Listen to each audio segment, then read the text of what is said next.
News media எப்படி போட்டிருந்தாங்கன்னா, விஜய் அவர்களுடைய முன்னாள் மேலாளர், விஜய் அவர்களுடைய மிக முக்கியமான நபர் திமுகவில் இணைத்துக் கொண்டார், திமுகவில் இணைவு, திமுகவில் சங்கமித்துக் கொண்டார் அப்படின்னு சொல்லக்கூடிய செய்தியை பார்க்க முடிந்தது. பட் இந்த செய்தி ஊடகங்கள் இன்னொரு செய்தியை மறந்துட்டாங்க அப்படிங்கறத நான் இங்கே நினைவுபடுத்துகிறேன்.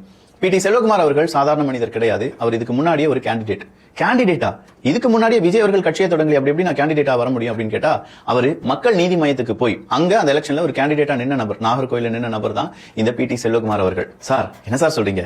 அப்ப மக்கள் நீதி மையத்திலிருந்து தான் பிரிந்து வந்து நேரடியா திமுகவில் இணைந்திருக்கிறார்களா அப்படிங்கிற ஒரு கேள்வி உருவாகுது இல்ல. நார்மலா பேசிக் சென்ஸ் இருக்கிறவங்களுக்கு இந்த கேள்வி தான் உருவாகும். சோ மக்கள் நீதி மையத்திலிருந்து ஒரு கேண்டிடேட்டா வந்த பி.டி. செல்வகுமார் அவர்கள் இன்னைக்கு திமுக இணைந்திருக்கிறார். அப்படின்னா டைட்டில் எப்படி இருக்கணும்? மக்கள் நீதி மையத்திலிருந்து பிரிந்து வந்த பி.டி. செல்வகுமார் அவர்கள் அப்படின்னு சொல்லி இருந்திருக்கணும். வெயிட், மக்கள் நீதி மையம் யாரு கூட அலைன்ஸ்ல இருக்காங்க? சார், கமலஹாசன் அவர்களே ராஜ்யசபா எம்பி ஆயிட்டார். எந்த கட்சியிலிருந்து? திமுகவில் இருந்து. உண்மையிலேயே ரிமோட் எல்லாம் போட்டு உடைச்சாரு, டிவி எல்லாம் போட்டு உடைச்சாரு. அந்த மனுஷன் எங்க அப்படின்னு கேட்டா, ரிமோட்டை யாரோ தூக்கிட்டு போயிட்டாங்க.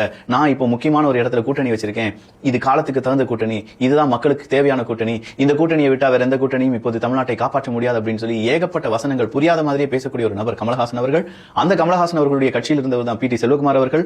கமலஹாசன் அவர்களுடைய கட்சியும் திமுகவும் இப்போது கூட்டணி கட்சி தான். அப்படி இருக்கக்கூடிய கூட்டணி கட்சியிலிருந்தே ஒருத்தனை உருவி, நான் இதோ வந்து விட்டார், எங்களுடைய படைக்கு வந்து விட்டார், திமுக வந்து விட்டார் அப்படின்னு சொல்லி பாராட்டு விழா நடத்தி, அதை பெருசா நடத்தி கிட்ட ஒரு சேர் போட்டு இன்னொருத்தர் உட்கார்ந்திருக்காரு, அவரை எழும்ப வச்சு, எப்பா அங்கெல்லாம் உட்காராத, பி.டி. செல்வகுமார் வந்து உட்காரவை அப்படின்னு சொல்லி பி.டி. செல்வகுமார் அவர்களை உட்கார வைத்த அந்த பெருந்தன்மையான நிகழ்வு நடந்த தினம் இன்றைய தினம்.